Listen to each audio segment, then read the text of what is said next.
Hello, flat earth researchers, debaters and debunkers. Oops, hopefully I got the camera. It's a bit precarious, but hopefully I got a better view today. How you doing? You getting into the new year? All right. The past few years, or couple of years, have hopefully taught a lot of us about why we should not trust the science when we are told to, just because certain people considered to be voices of authority tell us to trust the science. Hello, the plain truth. You're first again. Yeah. We must be on a similar kind of schedule of free time. All right, my man. Yeah.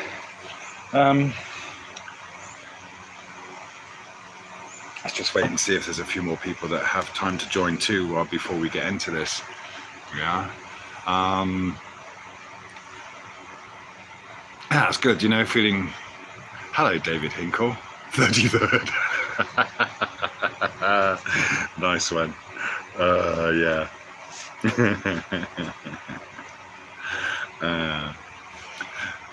And Brent Webster. Hello in Ohio, Brent, and hello from Phuket. Yeah, nice and sunny here. It's end of the rainy season now, so it's quite nice. Emerald Rider, hello, mate. All right, good to see you. Yeah. Yeah, we hear the phrase bandied about, trust the science, don't we? A lot. And of course, in the last few years, we've seen so many people bamboozled by the people that are put on the TV, and of course, people with other agendas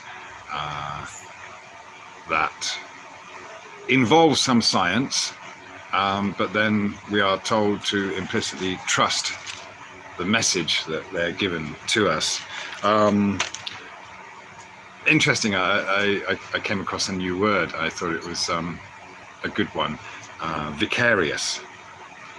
And things like the moon landings, the Apollo missions to the moon, were really a very vicarious experience. Only a few people, 3 people supposedly went, and of course there was a team of people, maybe made up of thousands of people, trying to make that possible. But for everyone else, you know, we went to the moon was a very vicarious experience. In other words, it was something that was experienced in the imaginations of everyone through feelings and emotions. But these are actions of others that we feel we have participated in. So it's a vicarious experience, right? And you often hear this argument, oh, you know, we've been to the moon, we know the Earth is round or a globe or whatever. Yeah, the science would appear to be concluded. Hello, Rodrigo. Hello again. Hello. What's that, Brent? It's a Mason Day. No, yeah. And of course, you'll get this even if you're working in a company or something. You know, a lot of what goes on is a vicarious experience. You know, you're working towards a common goal. You're not necessarily out there doing it, but you're supporting, even if it's just moral support, the people that are doing it. And of course, this is, we know, something that is used by those who wish to implement societal change, political change, or whatever agendas. You know, you've seen this. You just have to read your history and look at the atrocities that have been done in the name of, say, progress or science. You know, you look at whatever really happened, in Nazi Germany, or things like that. And of course, we've seen exactly the same scenarios playing out in recent years with the jibby jabs and everything, and trust the science. And of of course it's delivered through people that we have been conditioned to trust. The men in white coats, or with the title doctor, or just TV hosts and things like that. And of course we also see a very, very emotional responses to it. So as I was saying before, this journey to realizing the extent of the illusions and the lies that surround us is, of course, a long one, and it starts with small steps or small realizations that certain things we are told to assume as true or to believe simply aren't true. And of course it's often backed by this claim that you should trust the science, and this has led us down to all sorts of avenues of disbelief. Yeah. So of course what you find if you start getting into something like the flat earth, globe earth debate, which is in itself a bit of a false dichotomy, really. What you have is of course what you will have done is try to confirm this belief that we live on a globe. You've tried to look for the science, and of course what we have is just stories. We have Eratosthenes, or the Cavendish experiment, and mass attracts mass, and things like this. All these little things which kind of are supposed to be stitched together to form this belief or confirm this belief. But after a while you realize that there is no actual measurable proof. No one in all these years of historic scientific discovery and advancement, no one ever actually saw or measured any curvature on the earth. Now this would be a prerequisite for any other assumptions or anything. You see something, you make an observation. If you're going to follow the scientific method, you make an observation, I see curvature. And so then you would make your theories and then your predictions based on that. But that's not what we have with the globe. What we have when people start defending their belief in the globe is those kinds of stories.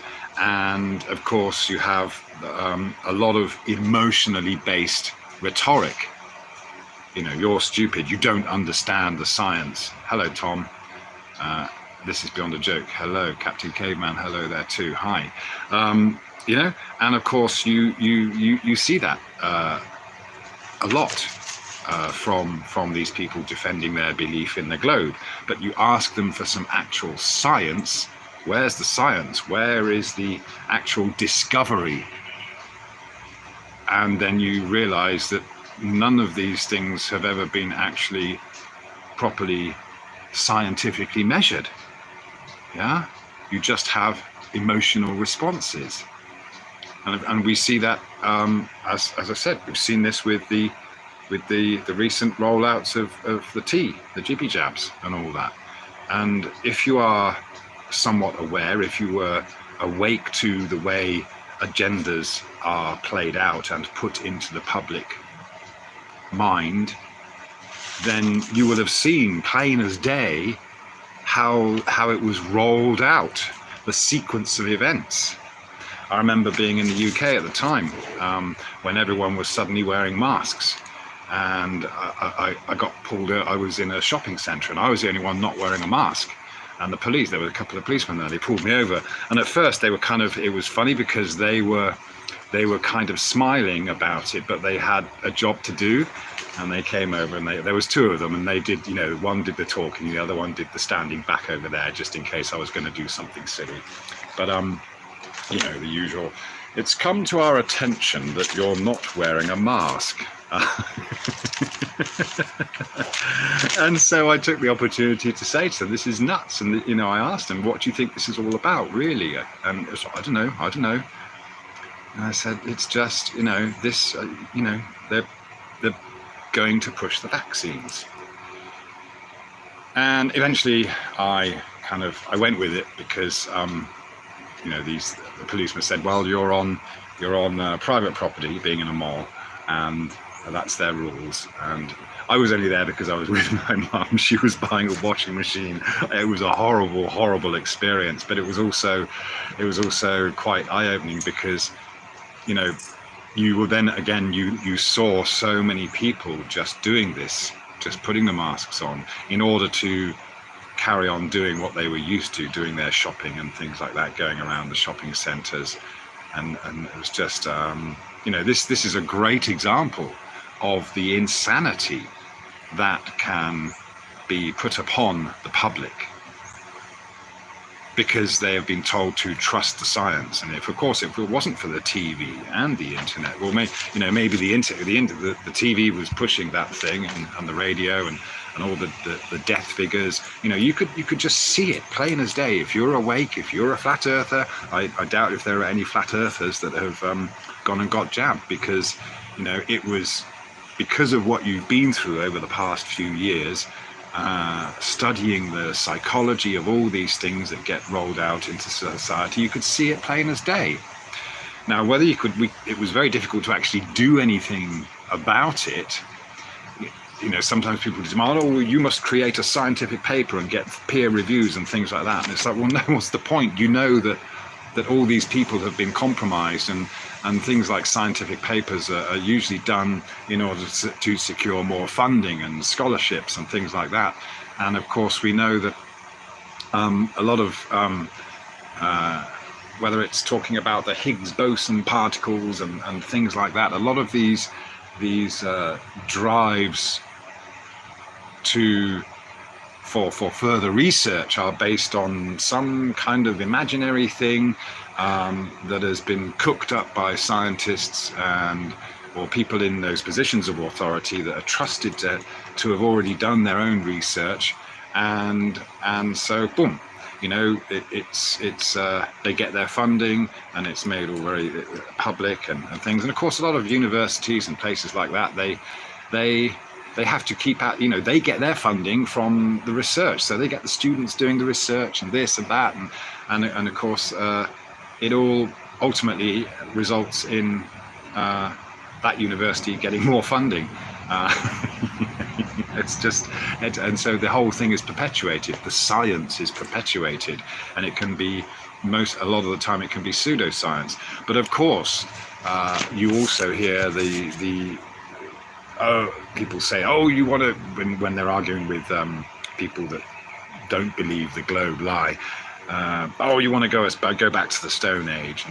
And no, you've just that's a perfect example of boxing up everything, all these beliefs and everything under this umbrella of science. And of course, there have been, right now we are communicating through some scientific development through this medium of using the technology, of course. So it's very tangible, it's very real when you hold the science. But then when it comes to talking about who we are, where we live, any kind of relationship we have with God or things like that are not scientific. But of course, what we have is these attempts to explain scientifically and make men with egos that wish to have that guru-like, godlike status of being able to say, we've got the science, we know that we evolved from monkeys because of some thought experiment, not because of any discoveries, not because anyone's discovered any missing link or seen anything in the real world around us that would lead us to believe that or know that. It's just ideas that kind of make sense in some kind of narrative. So, the whole Big Bang thing, starting from nothing.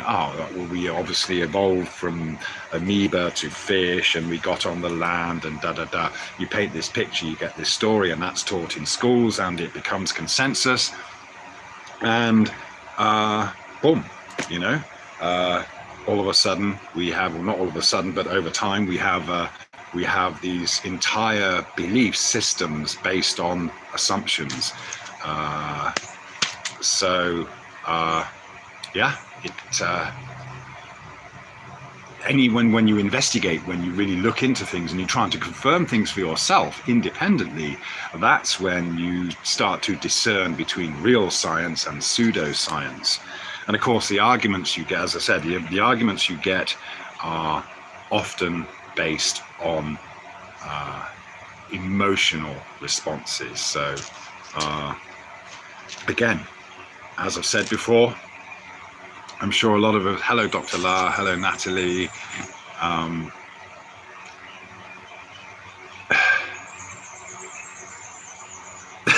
Lost my train of thought there, looking at the chat. But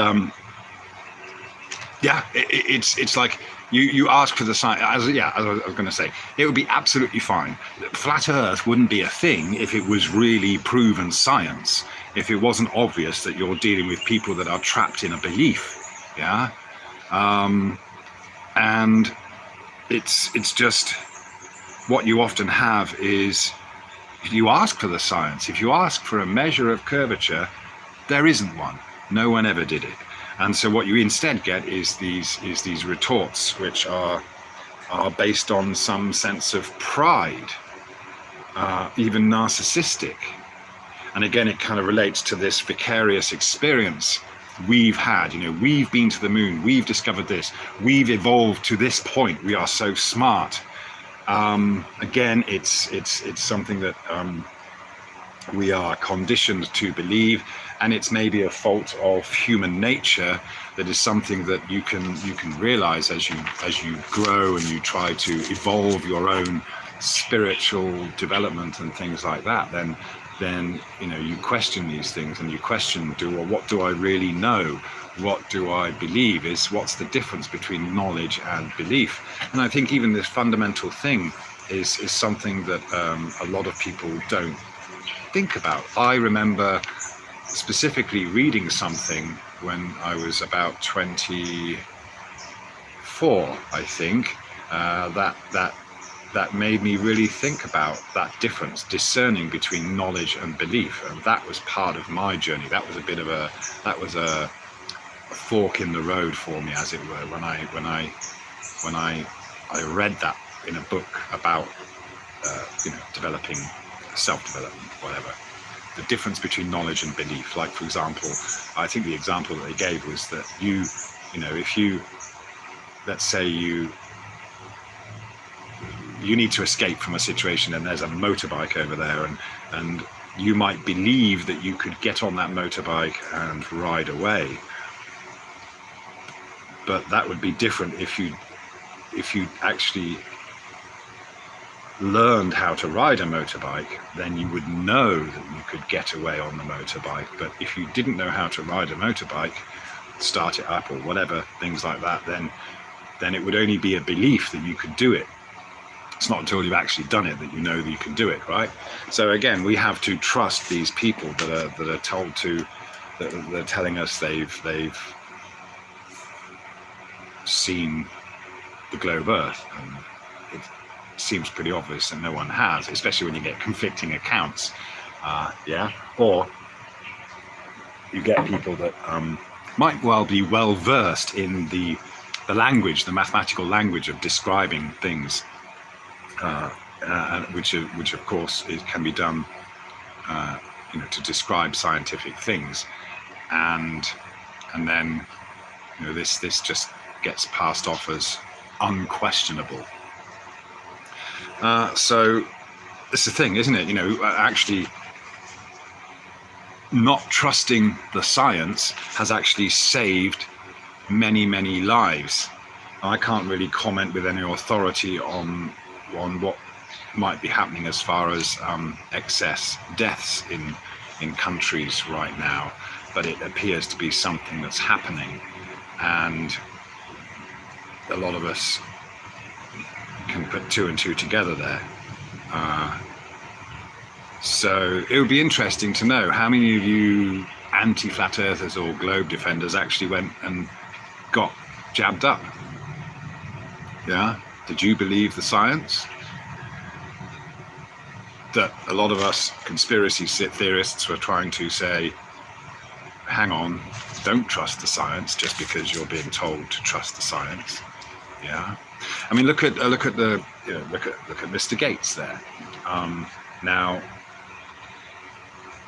the computers we use these days, for example, if you use Windows, it's pretty good these days. But look at all the teething problems. Look how many years it took to develop a computer system that actually works and is compatible for all these different situations. Yeah, it took a lot. There were a lot of teething problems. It took a lot of ironing out. It took a lot of effort to get to a point where now it's a lot easier to. And it wasn't only one person; it was many people, and it was competition, and it was here and there and everywhere. Technology developed in many ways from many avenues to bring these things together and eventually have technology that is often quite seamless now. But you think back to 10 years ago or 20 years ago when you're just trying to get a modem connected or something like that. Yeah. The science took a while to develop to a point where it was really, really practical. So the same goes for the so-called science behind the jibby jabs, and of course there's no denying that there have been a lot of medical advancements, scientific advancements in medicine, but at the same time we've also left behind a lot of the actual medicine, and even been told to, again, it's been put out, it's been shut away. Even laws have been created so that you're not allowed to use or sell medicine from the earth. Now, the fascinating thing about science is that if you look at the earth around us and everything, life, and you look at it scientifically, it's amazingly there. Any biologist or scientist that looks into it has to eventually come to a conclusion that we are in a world that is intelligently designed, and it's, for all intents and purposes, it's pretty perfect. It works. If you just leave nature alone, it balances out. Everything works by itself. It's when we come along and interfere with our presumptuous mindset that we don't often see the consequences of our actions until much, much later, because we simply weren't wise enough to imagine in the first place everything that could take place. Yeah. And this is another thing about wisdom and intelligence, very different things. Yeah. You might be smart, you might be mathematically minded, you might be fluent in the language of mathematics, and but that doesn't give any real knowledge about cause and effect of certain things, especially when it comes to things like gravity. Is it a pull or is it a push? These things they still become arbitrary. They're just ways of describing things. And again, the curvature on the earth, there is none, but the projection of a globe is understood to be a mathematical way of describing locations on earth, and not just the distance, because you can do that with just latitude lines, which is really pretty much based on perspective. Yeah, the North Star, and you get further away from the North Star down towards the equator, and you've got these latitude lines which are based on the degree of declination of the North Star. But for longitude and things like that, you need a heading. So it's all very well knowing that from point A to point B is 3,000 miles, let's say, for example, or 3,000 nautical miles. A to B is 3,000 nautical miles. And you can do that, and you can of course do that by just having a circle. Yeah, you've got a circle, you've got the center of the circle, you've got an angle from the center of the circle. Yeah, maybe it would be just worth drawing this. Yeah, okay, just to have a quick illustration. This might make sense, yeah. All right, there's a circle, and I've got an angle in the middle, and so whatever my radius is here, and the angle is here, this gives me the mathematical ability to say what the distance of this arc is, okay? The arc distance, all right? So you've got 2 points on a surface,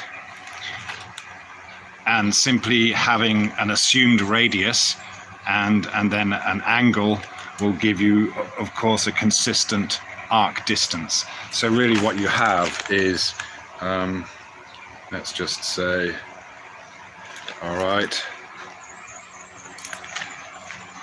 you've got points A and B on a level Earth. There's the distance between them, okay? That distance is then expressed as an angle in this geometric form, and you've got an arc distance. Yeah, an arc distance, it's the same distance, nothing changes. This distance can be equal to this distance on here. And again, this is a projection, this isn't a real distance, this is just a few centimeters on a piece of paper, but it might be representing thousands of miles, yeah?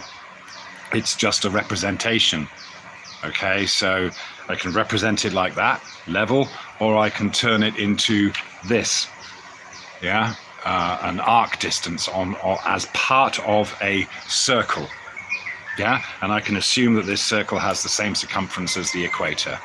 And we know that the equator can be considered, you know, just like the edge of a plate, if you like. It's level, yeah? So you can, you know, some maths will allow you to convert this into an angle, and that's what we're dealing with, yeah? Okay, so you might be fluent in the mathematics that allows you to do that. You might, you know, use the Haversine formula and whatever have you, but that doesn't prove anything. It doesn't prove your model. It doesn't prove that the Earth is spherical, yeah? Now, a proof in a model is not a really, you know, you can have that. You can have a mathematical proof. It doesn't mean anything in the real world, yeah? Mathematical proof is that I can do this and this, and I can do some conversions, and I can make some mathematics that works, and it's accepted as a way to convert. It doesn't prove anything in the real world, yeah? Of course, it can be applied to certain things if you need to make something or construct something, and you use pi or radius and arc distances and what have you. Yeah, sure, you can do that. So, of course, you know, the mathematics becomes essential to the scientific development. But then, of course, that again, that's passed off as trust the science, trust that we can do the math. So you must trust us. Yeah. So of course, again, what you get then is people coming back to you with their arguments because they can do a bit of math, or they've become accustomed to the mathematical language. In fact, it's boxed them in. It doesn't give them the ability to see reality. They end up ignoring reality. And again, with the whole story of the Big Bang, from nothing, random, or here by chance, da da da da da. You know, these are all just assumptions and concepts based on ignoring reality. Basically, you look at reality, and it's bloody obvious that there is intelligent design in everything on this Earth. Yeah. Beyond anything that we can actually ever really comprehend. But you've got people just because people have become fluent in the language of mathematics, or they can, you know, operate in, or they've achieved a certain status in this illusionary reality. You know, they're a doctor or a pilot or an engineer or whatever, you know, teacher, professor. Yeah, it doesn't mean they're an authority on the creation, or the creator or creators. Yeah. So it's not until you start questioning that you end up really understanding how the difference between knowledge and belief, and then you realize how much we believe and how little we actually know. And so, yeah, you're dealing with beliefs. For years and years, we've all been demanding the actual science, not the pseudoscience, the actual science. And as usual, you come back with the same old things. No, nothing's changed. Nothing ever comes. No one. And a point blank refusal to actually do any proper science and go and measure things. Yeah.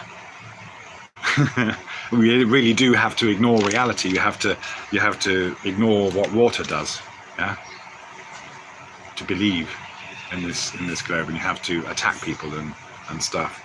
Yeah. Let's have a look at the chat. Wow. Okay.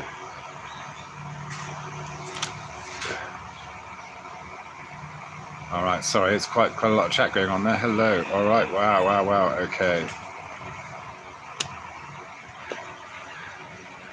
Wow. Okay. Brent says, I hate to take off, but work comes early. I watched the full cast. Love your stuff. Thank you. Okay. All right. Well, that's nice of you, Brent. Hope you catch up later. All right. Natalie, hello. Dr. La, hello. Sawadi Cup. Good day to Gary Waibenga. Is that how you say it? Sean Hammer. Hammer. No need to believe the things we know. Foolish to believe the things we don't. Belief is no more than hope. Interesting. Nicely put. Yes, okay. INFE, hello. The globe Earth belief is an archaic and scientifically never proven concept of Earth as a spinning, bulging water ball in a space vacuum. Yep. Bumper stickers, Emerald Rider, Emerald Fire. Oh, Emerald Firehorse, of course. That's your new handle, isn't it? Bumper stickers should be issued at INFE. Bendy Water, hello. Stevie Watson, hello. All right, Sean. Yeah, Emerald Rider is now Emerald Firehorse, so make sure you go and resub. I think you lost your thing for some reason. Yeah. Okay. Your 7th channel. So what is it? Why have I never had a problem? I don't know what it is. Is it because I don't know. So far so good. Yeah. I've never had to re-establish my channel. I aim to keep it that way. Tom Corner, INFE. Okay, sorry, just let me go through the chat a second. Bob the Science Guy. Is that Emerald Firehorse? I got 2 strikes on my other channel and had to take down anything. Okay, yeah, with the jibby jabs, yeah. All right. Yeah, it's that, isn't it? Yeah. And it's a shame, isn't it? You know, we it's a great example of how free speech is non-existent, and in a proper democracy and all that, rather than a technocracy, whatever the correct word is for saying that, we should be able to say these things.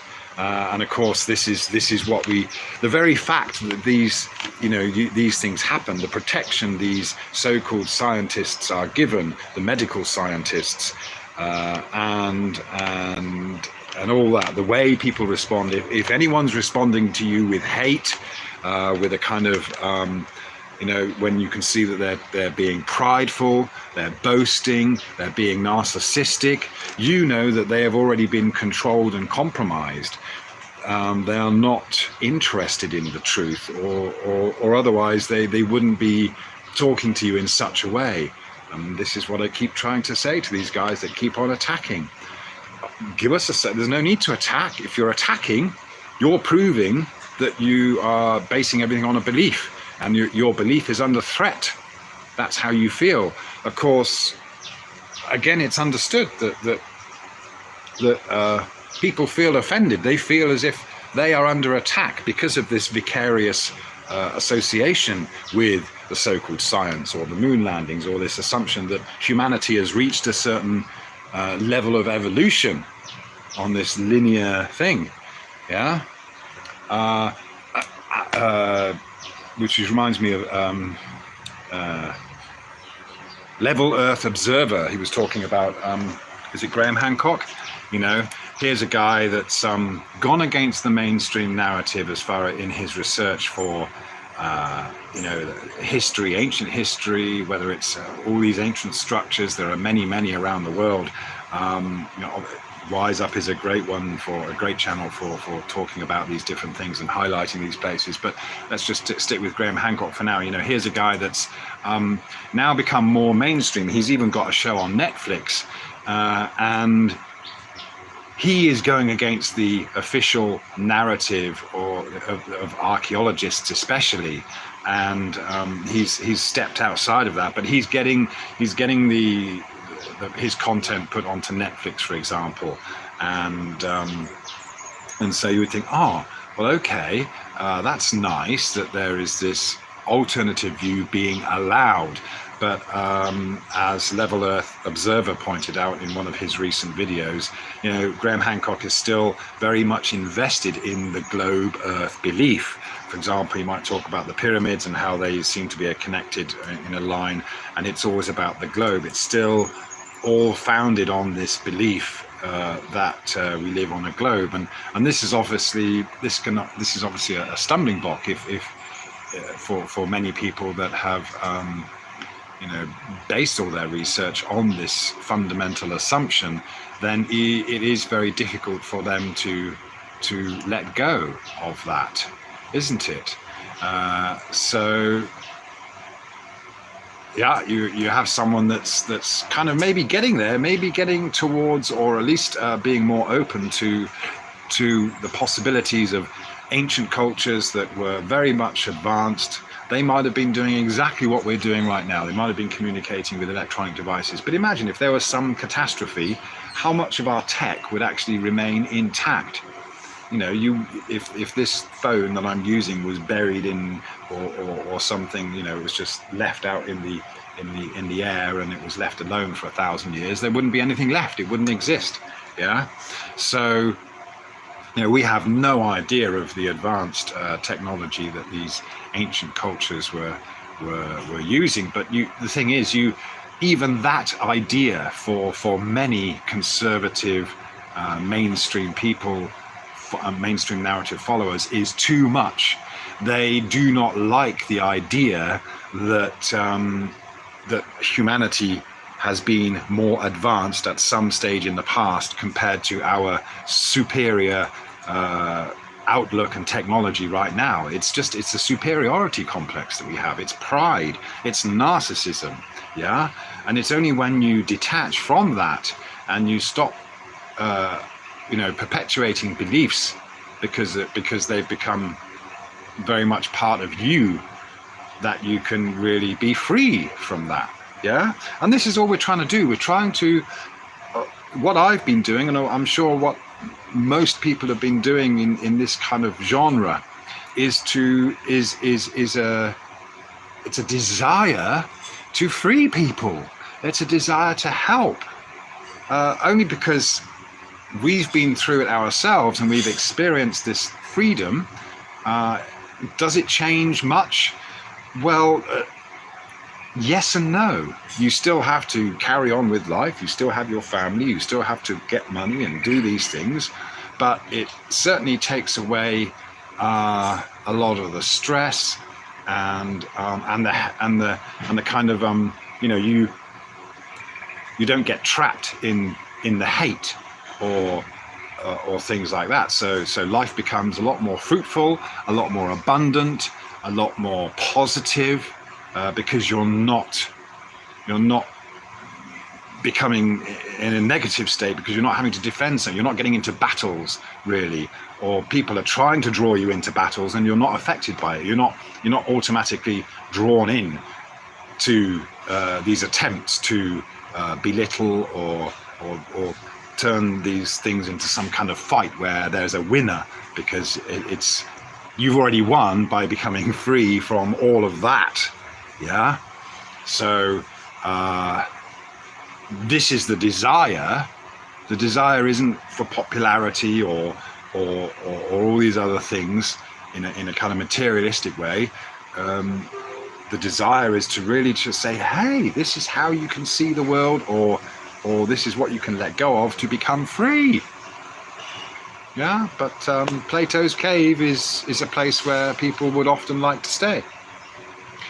As I said yesterday, I think it was, that this is just something we kind of accept after a while. So I do this for the people that are ready, and to share things, and for maybe those that are not ready, and we can just help you out. We're trying to help. We're not trying to create division. We're celebrating the uniqueness of every individual, real scientific discovery, the potential of where we can be. Yeah.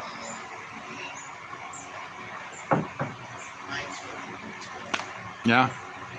So what if these ancient technologies were, or the ancients were using, it's funny, isn't it? I keep going back to it, but there's the water, hydrogen from water using an electric current. So simple, it's such a simple process that the people in Pakistan are doing it and running their motorbikes on water. You know? Why isn't this available? Because on a big scale, why isn't it being done by all these so-called heroes, these benevolent heroes that we see? Why isn't Elon Musk pushing that? Yeah. Why is he creating a product that is going to only ensure, well, it's going to do a lot of bad things to the environment. Doesn't help the environment. It doesn't, and it keeps you dependent on that product and the batteries and all those things. Yeah, there's electric cars here. They're coming from China. There's a bunch of, Tesla isn't the only electric car manufacturer. There's a bunch in China, and you can get these cars here in Phuket. These electric cars. But I said, how long do the batteries last? Oh, 5 years. The battery's guaranteed for about 3 years or something, but they last maybe maximum 5 years. How much is a new battery? Don't know. Yeah. These are things that people are just trusting the science, and then they're going to get done over. They're going to end up with a car they can't afford to buy replacement parts for. Yeah. But really, if people, governments, these scientific leaders were really interested in helping humanity, then, and when it comes to patents and things like that, that becomes a problem.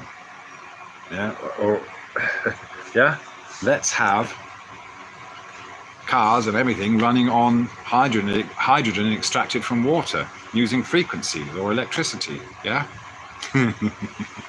And once the car's going, you can, if the wheels are moving, you're generating electricity, and that can be used to pull out the water, pull out the hydrogen from the water, and voila. Yeah.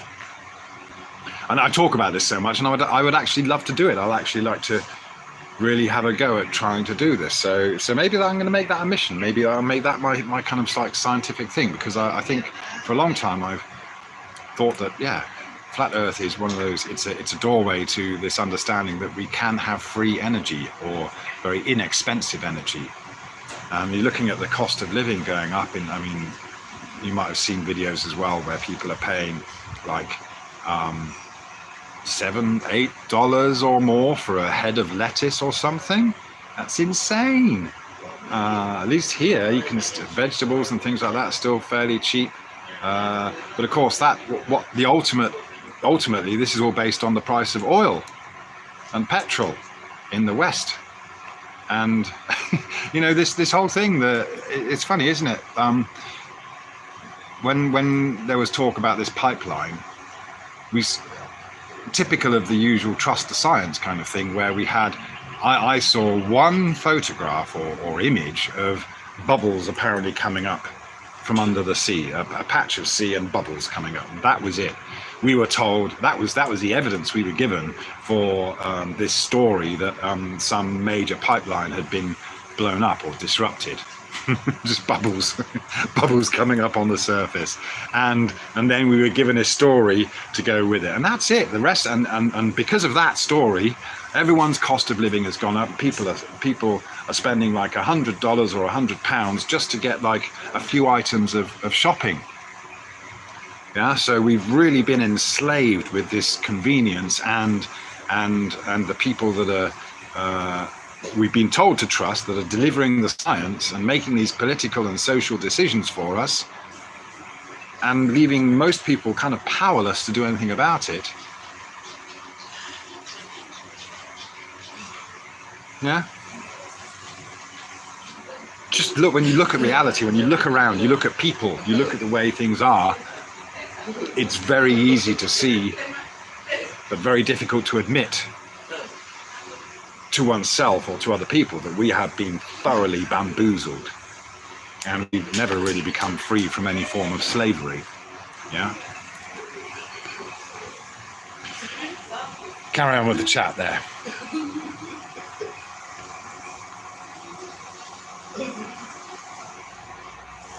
Earth first, space later. Okay.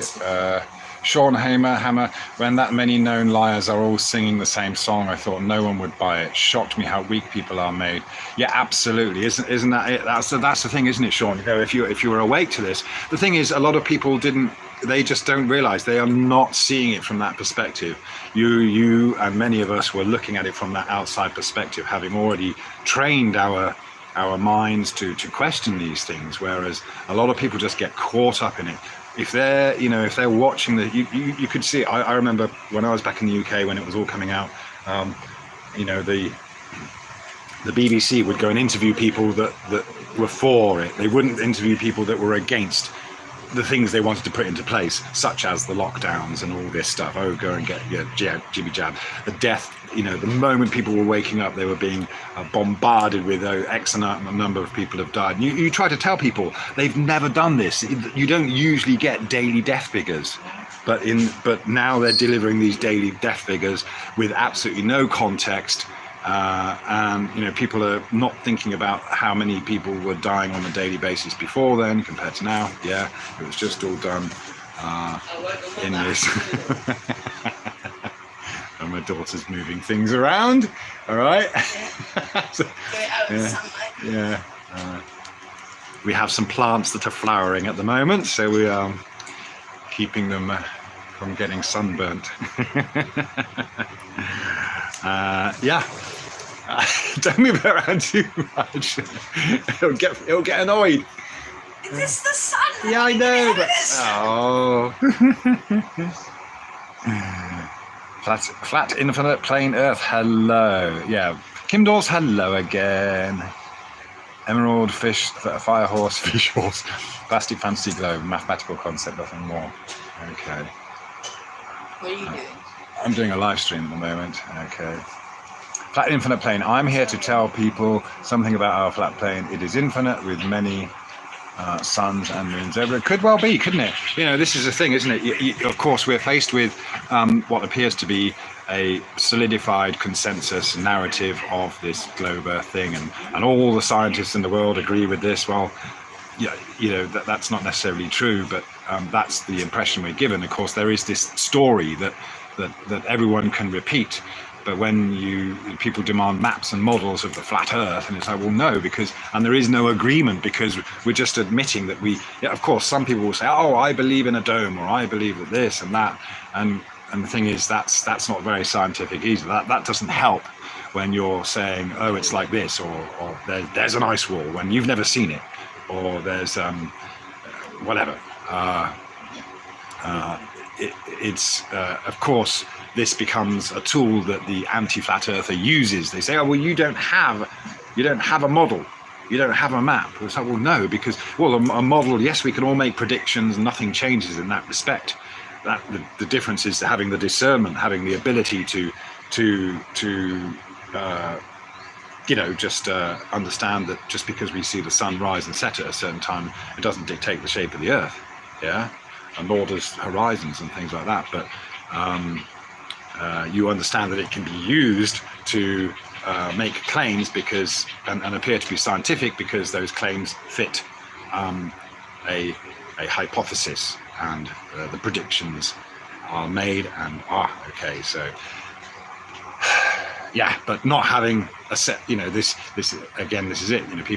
People feel that they've got a model and some kind of thing that they can depend upon, and then you take that away from them. They want something to replace it. Yeah. Wherever you are, you stand on a hump. And, yeah. Sean Abbott says, what do the monks in Thailand have to say on the matter of the nature of this realm, Earth? Well, it's interesting. I mean, what you'll often hear repeated is that well, there is no focus on the shape of the Earth, but there is this understanding that, and there are no assumptions. For example, Buddha, when questioned about the afterlife or eternity and things like that, would never go there. Now, you might get to a stage if you really do meditate and you get onto that level that takes you pretty much out of being trapped in this physical body, then okay, I'll tell you a story. When I was I met a monk once who was brought here to just after the 2004 Asian tsunami, when a lot of people died in Phuket, and he was asked to go there, and him and his monks did a ceremony to call all these lost souls, all these spirits. So basically, he said there were a lot of people, a lot of spirits. They died and they didn't know they died. And the general thing is that it takes about 3 days in human terms for someone to realize that they've died, especially if it's been like a sudden accident or something like that. There is this, and this is why funerals and rites are important. So there is this definitely this understanding, and perhaps even knowledge, you could say, that the spirit exists in or out of the body, and when it's out of the body, or when the body has died, you do need to direct those spirits to where they need to go, and whether it's to an afterlife or it's whatever it is. There aren't any assumptions about what that necessarily is after death. Of course, reincarnation is an idea. It's not necessarily as straightforward as some people might think or believe. Oh, you do bad, you turn into a slug, kind of thing.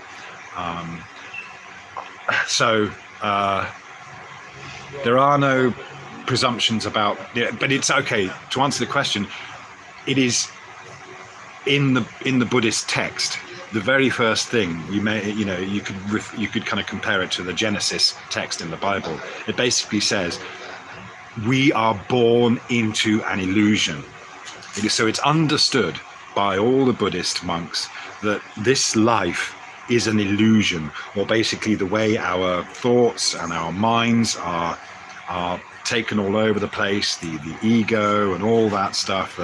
Being a human being, being a spirit in a human body, means that you have been born into a world of illusion.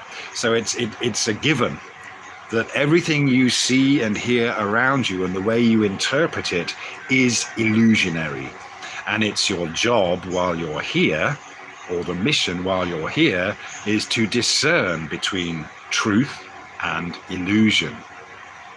Yeah, that's it. And so often the truth is that you are the real you. The real you is not affected by emotion.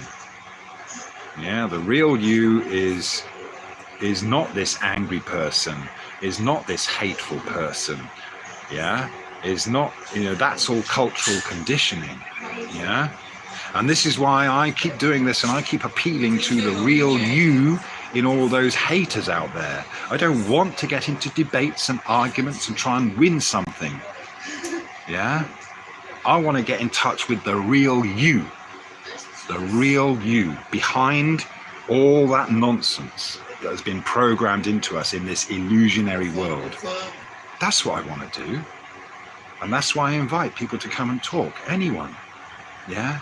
Even if you've been hateful to me, or said nasty things, or I know that you're just being guided by an illusionary concept, and you've got to put that away. You've got to put that aside. Yeah? Hope that answers your question. Sean? TSA, hello. What's that? Flat infinite paint Earth? INFE, there has never been a trans-Pacific flight going south from Australia to Africa on the globe. Should only be an 8-hour flight. Oh, okay. Yeah, okay. Lev Kung Fu, hello. Tone Dial, the creator was having a laugh when creating scientists. Yeah. INFE, first spherical Earth was a mathematical construct, then oblate spheroid Earth was a mathematical construct, and now paroid Earth is a mathematical construct, none of which are observed in reality. Nicely said. Okay. Sean Hammer, Buddha said we shouldn't waste our time trying to understand the beginning of beginningless time from the limited function of mental. Absolutely, yes, exactly. That's the thing. You know, you're going down a path that is not knowledge. Yeah. So yes, wisdom and intelligence. I think we kind of touched on this, but it's something I really wanted to drive home. Is that yes, there is a lot of intelligence involved in whether it is scientific discovery or mathematical things and all that stuff. You need intelligence, you need smartness, but intelligence and wisdom and knowledge are different things. Yeah. You can have the intelligence to imagine things or use a language, whether it's mathematics or another thing or that, you know, There's a lot of intelligence there. You can use your intelligence to accomplish many things. And then there's knowledge. And that's, you know, you can then learn things as real knowledge. Yeah. But then you still have to discern between knowledge and belief. And then wisdom. So, you know, a lot of these, you know, wisdom is really kind of the opposite to stupidity, and intelligence doesn't mean that you are. You see, you know, maybe it's important to discern between intelligence. You can be intelligent and stupid at the same time. You understand? Yeah, you can be. As I said, you can have that intelligence to do some kind of mental gymnastics and learn a language, whether it's mathematics or something like that. Yeah, work through solid solutions and problems and concepts. Yeah, explore concepts to the nth degree. Yeah, okay, you can have the intelligence to do that, the mental agility to do that. But that doesn't mean that you can't be stupid at the same time, because that can blind you. You know, you get wrapped up in a whole concept and you become stupid and unaware, unconscious. So stupidity and unconsciousness kind of go hand in hand. Yeah. So unconsciousness or not being aware. So awareness, consciousness. Yeah. You're aware. You're aware of what's going on inside you. You're aware of what's going on around you and all the people around you. You're aware, and that is wisdom. That gives you the wisdom when you nurture that awareness and being conscious of everything you think, everything you do, everything you say, the way you breathe. If you're conscious of that and you make the effort to be conscious of that, you will become wise. But if you are unconscious, then even if you're intelligent and smart, you may well remain stupid. Does that make sense?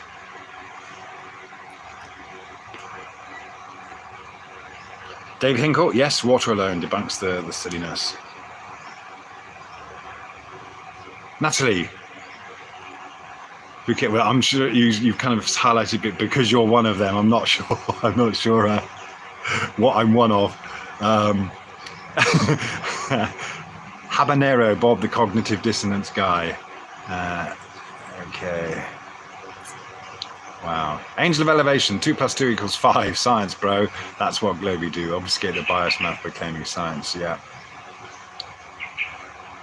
Emerald Firehorse says Graham Hancock, yes, appeared on the Joe Rogan show. Enough said. Yeah, it's interesting, you know, someone like Joe Rogan, again, you get, I mean, the guy's got an inquisitive mind and stuff, and fair shout, he's done something, you know, but yeah, they do, again, seem to be, they get to that point where they meet that fork in the road, right? Yeah.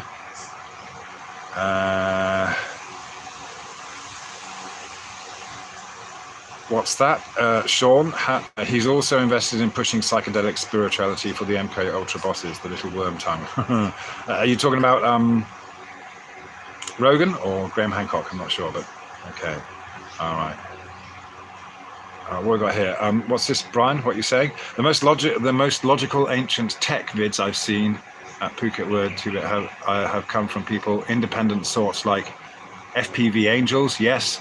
Concepts based on years of research with sound data anyone can find. Yeah, nicely said, man. Yeah. Okay. Wow. Okay. Yeah. A lot going on there. A lot of chat there. Yeah.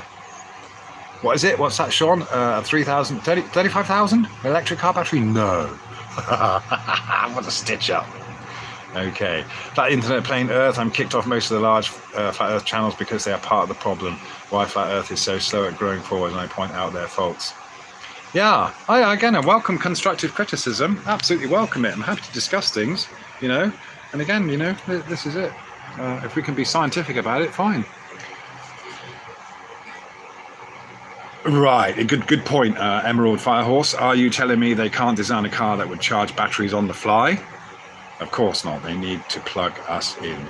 In fact, I think there are some very expensive cars that do that. I think it's a kind of it's like a hybrid Lexus or something like that. You know, if you're prepared to pay like a massive amount for your car in the first place, they do have this technology in them that will charge on the go. Yeah, but no, for the Teslas for the masses.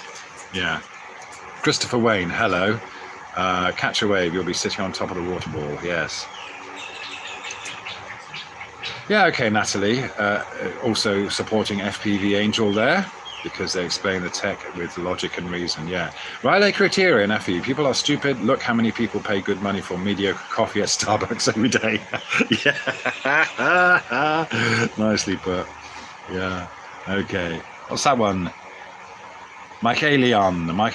I think the moon is an old sun, but that's just a theory. Yeah, why not entertain the idea?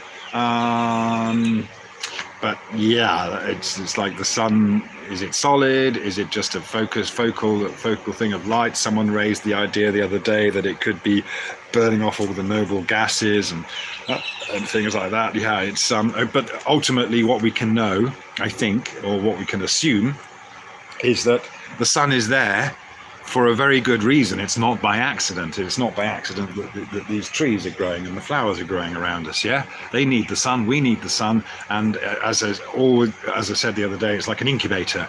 We're in an incubator. We are in a life support system. There's a whole purpose to this thing. It's all done deliberately. How, why, and all that, and where is obviously a complete mystery, and that's okay. And I was wondering the other day, actually, if we, you know, this whole kind of idea of reincarnation and things like that, where do we have the opportunity to spiritually develop? Is it only in a physical life like this, in a body, or can we carry on that outside of our body? Is there, you know, for example, when you die, let's assume that the spirit continues, or this energy continues, or the soul continues to exist somehow, somewhere, in some kind of realm. Does that automatically mean you awaken up? You awaken more, you know, or just because you're not attached to your body anymore? I wonder. You know, there's claims that a lot happens when you die, whether you meet your maker and things like that. But does it really make a difference? Does death really make a difference? Maybe it's just a transition that is no different. You know, I don't know. I'm just exploring the idea here that we could. Maybe the life opportunity that we have here, and these experiences we have, these interactions we have, are the learning, is the classroom, and it's up to us to learn. And maybe nothing special happens when you die, and you just transition into, and you kind of carry on where you left off. But you know that a lot of people in life will not develop emotionally, spiritually, or anything like that in the same way. If you're a so-called flat earther or a truther, you'll be able to look back on the past 5 or 10 years, and you will see some major differences in your own behavior, because you've made the effort, because you've recognized things that were unhealthy or not good, unhealthy not only physically but unhealthy for relationships or your well-being or your mind, yeah. And you it's only by examining those things and looking back and maybe feeling guilty, or remembering or recognizing feelings of resentment or narcissism or superiority, all these things, pride. Yeah, you look back on those things and you think, oh my God, I was like that, and then you make the effort to not be like that anymore, or at least not be ruled by those kinds of materialistic things. Yeah, those egotistical aspects of life. So you, for sure, you will have developed, you will have become someone else. You will have become very different to what you were 5-10 years ago. Absolutely guaranteed for any one of you that is on this path, because you're on a path of truth seeking, and the only truth you can really seek is like who you are. Yeah, who is, what's the truth? Who is what's your truth? And the truth is that there is someone or something, a spiritual being, an existence, an energy behind all of this facade, not just inside the body, but all the other things that make up the emotional state of us. There's something else that isn't driven by emotion, isn't affected by these things that we are affected by. And you're seeking the truth of who you are, and the only way you can do that, to get in touch with who you really are, is to recognize when you're being led astray by the ego, by anger, even by love, yeah, or whatever, these or lust, maybe, yeah. It's that's the truth you're seeking, yeah. And there's a place to get to. There is. I think the other day I said there is no end game, or there is no finish line, and maybe that's a wrong assumption to make. Maybe perhaps there is a finish line. Maybe there is a complete detachment from this illusionary nature that we find ourselves in, or this place, yeah.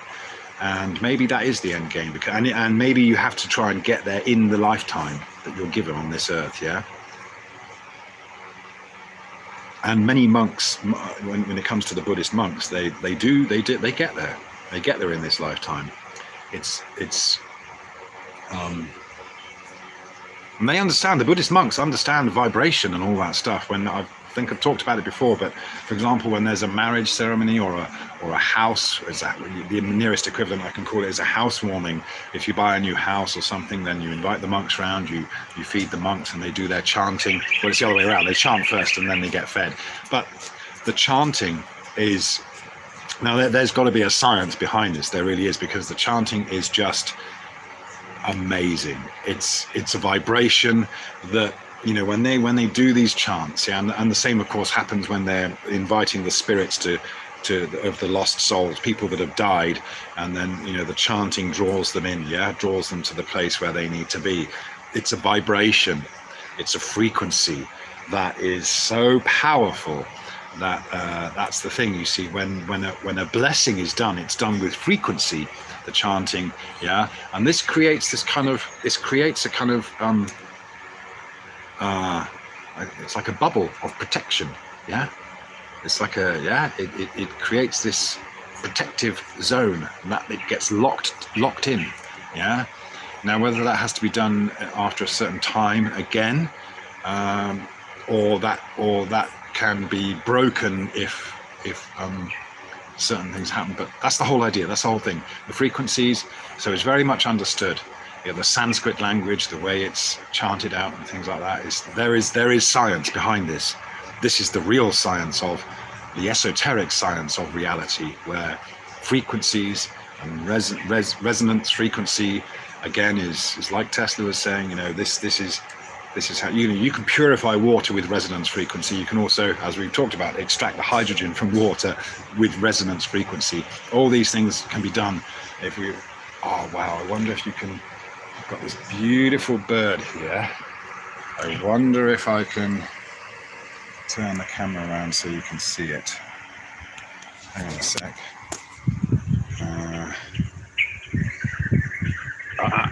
No, the cat's going to go. Wait, stop. I've got to find it away now because the cat was going to go for it.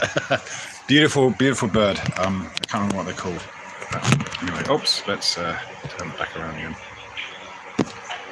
Yeah. Anyway. So let me just go back through the chat again. Okay, we've got some more people in here. Hello, 54321 Truth. To disregard the evil of Judaism is wrong. To disregard the evil of Judaism is wrong. Okay. Michael Ian, the fact is that we don't know. Yep. I also think that this place could very well be a Matrix reincarnation, soul trap. Yeah. It's it could be all sorts. Yeah. What's that? Flat Infinite Plane says the bigger your splash in life, the more memory of your.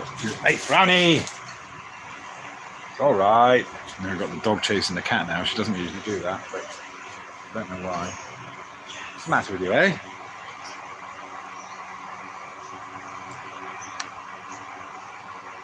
Five, four, three, two, one. Truth. People should not make claims without evidence. Yeah. Oh, thank you, Emerald.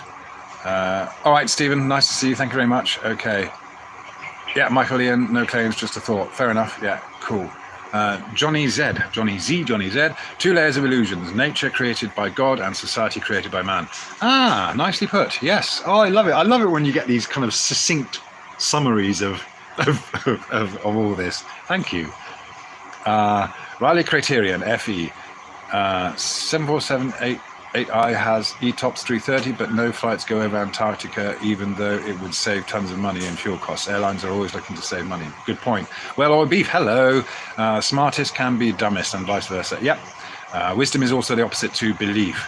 Yes, good point. Yes. Thank you, Michael Leon. I'm not sure if I'm saying your name right, but you know I'm talking to you, yeah. Hello, David. DITRH. The globe silliness debunks the globe. Yes. It does, doesn't it? Ones that, hey, stop it, guys. Why are you fighting? Oh, come on. Oh, dear. Dogs are usually fine. She was brought up with cats, and she's been fine with this. We readopted this recent cat. Yeah. Oh, thank you, Sean. Glad that helped. Johnny Z, intelligence equals intellect and plus intuition. Yes, intuition is another good one. Yeah. Kim Dawes, it's one thing to know something, but quite another to understand what you know. Yes, nicely said, Kim. Thank you. V. Thomas, hello. Nobody likes being told they're wrong. Absolutely, totally agree. Yeah, absolutely, and it can happen, and you automatically put up those defenses. Again, it's a case of recognizing that, isn't it? And that's okay. It's okay to kind of go down that and then realize that okay, I was acting out of blah blah blah, then and that's okay. And that's very, for example, I suppose one thing that's strength, isn't it? V. Thomas, you're right. You made a good point there. That is the strength that a lot of you have, right? There is strength of character in someone that can say, I was wrong, or I was misled by my own emotions, or I was defending a belief, yeah? But on the other hand, it's very weak to just start calling names and saying you're stupid. I mean, that's just the weakest, yeah? And again, this is what this whole thing is about. It's about kind of getting, you want to give people strength. You want to give people, you don't be scared of the narrative. Don't be scared of what they're telling you about the jibby jabs and the lockdowns, or you can't do this, you can't do that if you don't do that. Yeah? Who are these people? Who are they? They're nobody. They're just people being ruled by their ego, just stupid people. Yeah? They might be intelligent, but they're stupid. They're not wise. And you, with your wisdom, have more strength than all these stupid people. Yeah? You think about, for example, the pharmaceutical industry pushing its thing. Not everyone is involved in the pharmaceutical industry. They can only, get their people pushing the narrative, or they can pay. You think about how much money, just think about how much money was pumped into all the media, the news stories and everything. It all takes money. People weren't doing it out of the goodness of their heart. Yeah, it was all money. Yeah, people were paid to do this, so a lot of money had to change hands in order for all these narratives to take place. Yeah, but not everyone's in the same club. Yeah, you know, the hoteliers were all affected by this big pharma drive. You know, so eventually they had to stand up, and all the other people, you know, all these other businesses and people that were being affected by it. All of a sudden, you know, they're not paying money into the national coffers anymore. So ultimately, they can't win against everything else, all the other commerce that has to take place and all the other trade that goes on, yeah, in this world, or in each country, or in each street, yeah. They only have a certain amount of control of a certain market, and of course the media, being able to pay off the media huge amounts, would make it appear that certain thing, you know, they create manufactured consensus. Yeah, that's so easily done. Yeah. Harmon Walker, better late than never. Hello. Yes. Oh, Wakey. Okay. Oh, thanks for pointing that out, Michael Leon. Wakey just made a great video on library. Okay, LBRY. Good. I'll go check that out. Okay. Thank you. You love being wrong, Michael Leon. Okay. Harmon Walker, I will for sure. Okay, nice one. V. Thomas, we don't know, but neither did Socrates. Okay. Okay. Let me just quickly try and scroll through here before I sign off. Michael Ian, Mark Knight and Eric DeBay created this movement on the internet. They deserve more credit. Absolutely. Yeah. Credit where credit is due. Yeah.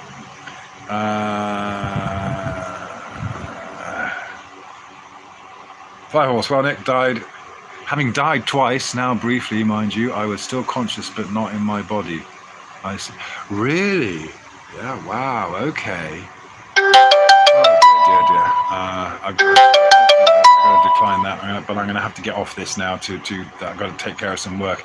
Okay, so, Natalie, you had a monk's blessing at your wedding, and when you got a new house and a new car, all in Phuket. Ah, okay, nice. Sound rituals can heal, many blessings. Yes, okay.